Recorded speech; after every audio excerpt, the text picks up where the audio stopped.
Importance of micro economics, ये short note 4 mark के लिए आना चाहिए। तो एग्जाम में जब ये क्वेश्चन आएगा तो अटेम्प्ट इस प्रकार से करना। ये देखो A B C D E F, ये ऑलरेडी मैंने पिछले फीचर्स ऑफ माइक्रो इकोनॉमिक्स में एक्सप्लेन किया, तो मैं वापस से एक्सप्लेन नहीं कर रहा हूँ। तो ए बी सी डी ई लिखने के बाद इंपॉर्टेंस लिखना और उसके बाद पॉइंट्स बता देना। ये सारे पॉइंट्स है। Once you write down this points और विद दैट तुमको 4 में से 4 पूरा मिल जाएगा। ठीक है, सो हम एक एक करके देखते हैं। Importance number 1, to understand the working of free market economy. Now free market economy को एक शब्द है लैटिन में, लैसिस फेयर, मतलब जहां पे गवर्नमेंट का दखलंदाजी जीरो है। फ्री मार्केट में सेलर और बायर मिलकर डिसाइड करते हैं प्राइस क्या बनाना है, क्या बेचना है और किस दाम में बेचना है। तो फ्री मार्केट कैसे वर्क करता है on the basis of demand and supply, ये माइक्रो इकोनॉमिक्स एक्सप्लेन करता है। ठीक है। Second is price determination. अब वापिस से ये पेंसिल का प्राइस तय करना है तो कैसे तय होगा? On the basis of demand and supply.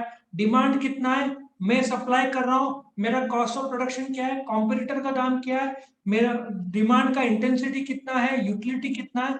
So seller और बायर मिलकर प्राइस तय करते हैं। ठीक है ना, प्राइस डिटर्मिनेशन। ये पेंसिल का दाम तय होगा सेलर और बायर मिलकर, टेक्निकल भाषा में इसको इक्विलिब्रियम प्राइस बोलते हैं, जो दोनों ने आपस में स्वीकार लिया। ठीक है। तीसरा, helps in business decision. Now जो जो प्राइस पॉलिसी है, मैंने कितना प्राइस रखा on the basis of demand देख के, कॉस्ट ऑफ प्रोडक्शन देख के, कॉम्पिटिटर का दाम देख के, तो मैंने फिर डिसाइड किया कि प्राइस ये रखना है। ठीक है ना। अभी आईफोन 13 लॉन्च होगा, उसका प्राइस जो तय होगा वो उनका बिजनेस डिसीजन होगा।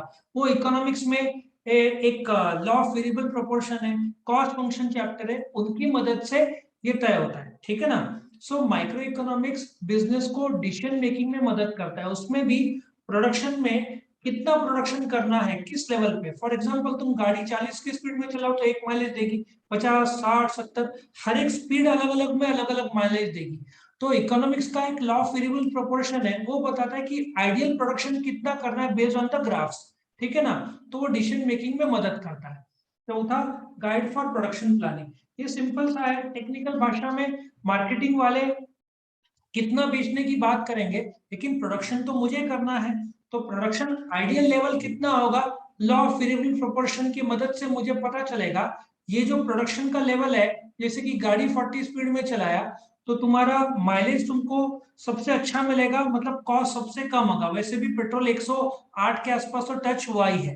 सो प्रोडक्शन प्लानिंग में कितना प्रोडक्शन करना है वो आप लोग को micro economics through charts and graphs and techniques and models बताएगा। ठीक है ना।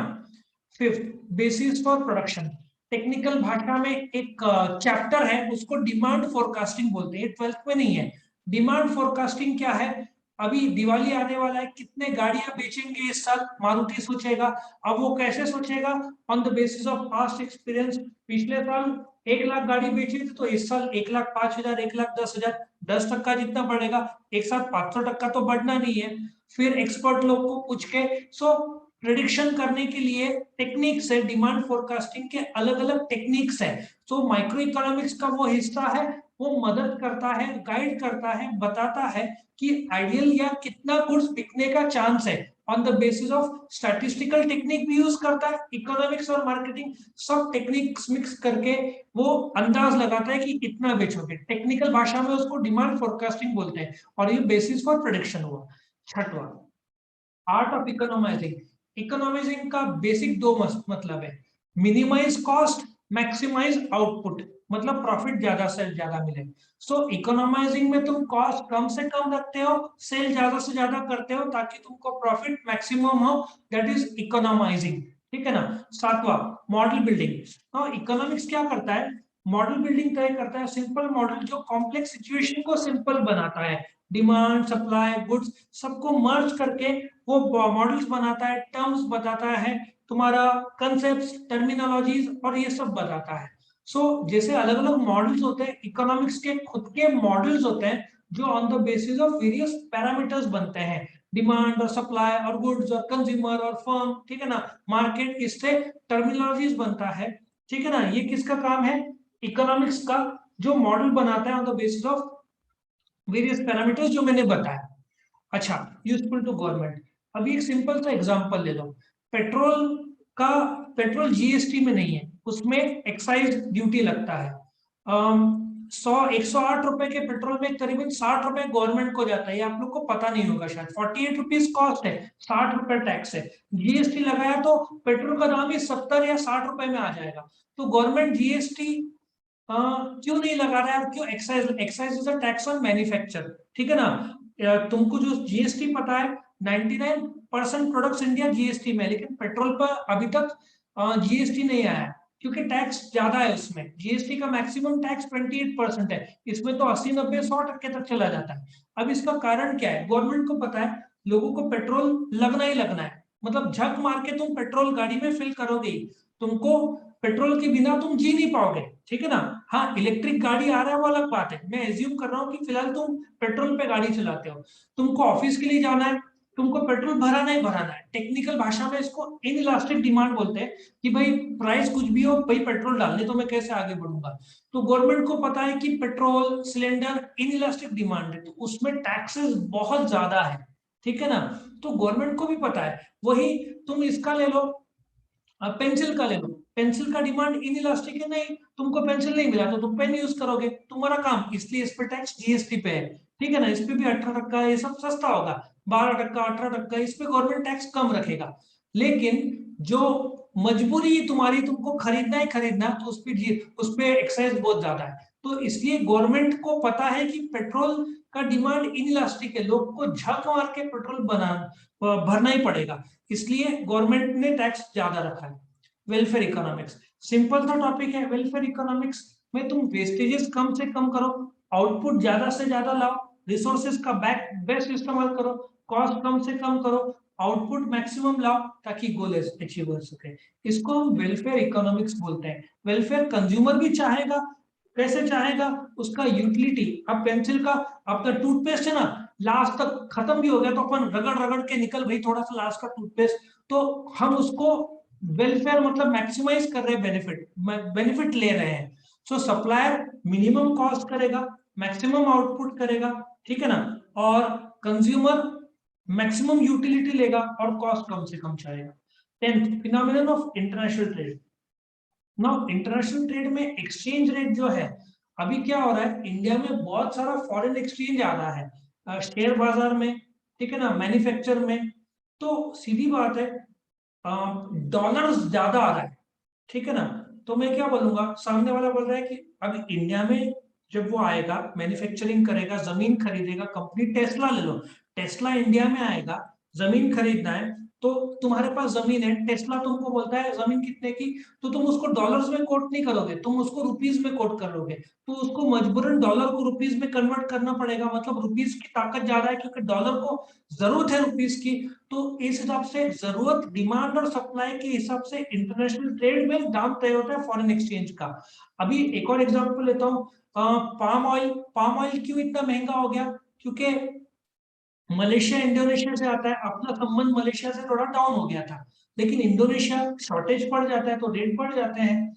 अभी बेस्ट एग्जांपल, क्लासिक एग्जांपल है अफगानिस्तान का। इंडिया में ड्राई फ्रूट ज्यादा मिलता नहीं है, ज्यादातर बाहर से आता है, उसमें भी मैक्सिमम अफगानिस्तान से आता है। तालिबान ने एक्सपोर्ट इंपोर्ट पे रोक लगा दिया है, मतलब इंपोर्ट कम हो गया तो दाम बढ़ जाएगा इंटरनेशनल ट्रेड में। इंडिया में जो बादाम काजू जो भी है, उसका दाम बढ़ना ही है क्योंकि आ ही नहीं रहा है। जो पुराने सस्ते दाम में मिलता था उस पर रोक लग गया, मतलब मुझे कोई और देश से दूर से मंगाना पड़ेगा, ट्रांसपोर्ट कॉस्ट बढ़ जाएगा। सो इंटरनेशनल ट्रेड ये बताता है। अच्छा, ये 10 पॉइंट है, मैं आपको प्रॉमिस करता हूँ कि अभी मैं जो स्टोरी बताऊंगा, ध्यान से आपने देखा तो आपको by the end of this video 10 second के अंदर ये 10 के 10 पॉइंट्स याद रहेंगे। तो इसका मैंने एक स्टोरी बनाया है। नासिक में एक फेमस जगह है बापू पुल, जो गंगापुर रोड से अंदर की तरफ जाते हैं तभी आता है, ठीक है ना। उस पुल के पहले एक जमाने में आसाराम बापू का आश्रम था, अभी नहीं है, लेकिन वो फेमस जगह थी यंगस्टर्स की एक समय, आज भी होगा, मैं काफी टाइम से गया नहीं हूँ। तो पहले आश्रम आता है, बाद में पुल आता है, इसलिए इसको आसाराम बापू पुल बोल दिया, ठीक है ना।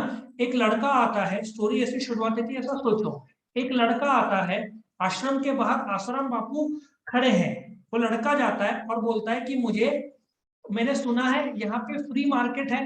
नाउ लॉजिक क्या है, एक जमाने में आसाराम बापू रजिस्टर जो है उसमें आसाराम बापू के फोटो होते थे, वो सस्ते में इनका संस्था बेचता था। मार्केट में 40 रुपए तो इनका रजिस्टर 20 रुपए में बिकता था, तो बहुत सारे लोग खरीदते थे। कुछ लोग भक्त थे और मैक्सिमम लोग सस्ते में मिल रहा है वही कागज है तो खरीदते थे। तो एक लड़का जाता है आश्रम के बाहर, आसाराम बापू खड़े हैं, सोचो। वो लड़का आसाराम बापू को बोलता है मैंने सुना है यहाँ पे फ्री मार्केट है, उसका उद्देश्य कुछ फ्री में मिलने का रहता है। तो आसाराम बापू तुरंत उस लड़के को जवाब देते हैं कि बेटा कुछ भी फ्री नहीं है, हर चीज की कीमत है, प्राइस है, बनाने के लिए रिसोर्सेज लगता है, प्राइस डिटर्मिनेशन, समझा। लड़का जाता है बोलता है मैंने सुना है यहाँ फ्री मार्केट है। तो आसाराम बापू उसको बोलते हैं भाई यहाँ पे कुछ भी फ्री नहीं है, यहाँ पे प्राइस लगता है वस्तु बनाने को। तो लड़का बोलता है ठीक है मैं डिसीजन लेता हूँ, मुझे एक तो बुक चाहिए एक सीडी चाहिए। लड़का डिसीजन लेता है कि उसको बुक और सीडी खरीदना है। ऐसा सोचो आश्रम के बाद आसाराम बापू खड़े हैं और अंदर उसका बिक्री और प्रोडक्शन हो रहा है। तो आसाराम बापू बोलते हैं उसको कि एक काम कर, आश्रम के अंदर चलते हैं जहां पे तेरा बुक्स और सीडी का प्रोडक्शन हो रहा है। तो पहला पॉइंट फ्री मार्केट वो बोलता है। तो आसाराम बापू बोलते हैं कि नहीं हर चीज की कीमत है, प्राइस है। तो लड़का बोलता है ठीक है मैं डिसीजन लेता हूँ कि मुझे बुक और सीडी चाहिए। तो ठीक है आश्रम बोलते हैं अंदर प्रोडक्शन होता है तो अंदर चल आश्रम के, तेरे को मैं बुक और सीडी दिलवाता हूँ। जैसे ही वो चलते रहते हैं अंदर, तो आश्रम बापू बोलते हैं कि मैं प्रिडिक्शन करता हूँ कि तू सिर्फ बुक खरीदेगा सीडी नहीं। तो लड़का पूछता है क्यों, क्योंकि बोलते हैं कि सीडी महंगी है बुक सस्ता है, इसलिए मैं प्रिडिक्शन करता हूँ कि तू बुक खरीदेगा सीडी नहीं। ठीक है ना। उसके बाद क्योंकि सीडी बुक रजिस्टर सस्ता है, तुझे इकोनोमाइजिंग सस्ता पड़ेगा। ठीक है ना। सो पहला पॉइंट क्या है, लड़का जाता है बोलता है फ्री मार्केट है। आश्रम बापू बोलते हैं नहीं फ्री नहीं है, प्राइस है हर चीज की। लड़का डिसीजन लेता है कि उसको बुक और सीडी चाहिए। वो बोलते हैं कि अंदर प्रोडक्शन हो रहा है, चल जाते हैं। तो जो लोग वॉकिंग करके अंदर जाते हैं तो रास्ते में आश्रम बापू बोलते हैं मैं प्रिडिक्शन करता हूँ तू बुक लेगा सीडी नहीं। तो लड़का पूछता है क्यों। वो आश्रम बापू बोलते हैं क्योंकि तू इकोनॉमाइजिंग कर रहा है, सस्ते में तुझे लेना है इसलिए बुक तेरे को पड़ेगा। तो जैसे बुक खरीदता है तो लड़का दुखी हो जाता है। तो आश्रम बापू पूछते क्यों। तो वो बोलता है कि मैंने सोचा था कि बुक के ऊपर कोई मॉडल का या कोई लंबारगिनी फरारी का फोटो होगा, बट इसमें तो आपका फोटो है, मैंने कोई मॉडल का फोटो सोचा था। तो आश्रम बापू बोलते हैं ऐसा ही है अभी जो भी तुझे स्वीकारना पड़ेगा। उतने में आश्रम बापू उसको बोलते हैं जल्दी कर बेटा, गवर्नमेंट आने वाली है मुझे लेने के लिए। ठीक है ना। तो उतने में पुलिस की गाड़ी आती है उनको पिकअप करने के लिए। वो उसको आशीर्वाद देते हैं कि तेरा वेलफेयर हो, और पुलिस उनको इंटरनेशनल जगह पे ले जाती है। तो यहाँ पे ये स्टोरी खत्म होता है। इस वीडियो को एक और बार देख लेना चाहिए तो स्टोरी याद रहेगा। एक बार पॉज करके 10 के 10 पॉइंट्स लिख के निकालो, देखो कितने पॉइंट्स याद है। मस्त हो जाएगा तुम्हारा ये स्टोरी की मदद से 10 पॉइंट लिख के निकालो। Thank you for watching. और वीडियो को लाइक करो, फ्रेंड्स के साथ शेयर करो, कमेंट करो कुछ और वीडियोस चाहिए तो, और चैनल को सब्सक्राइब करो। Thank you.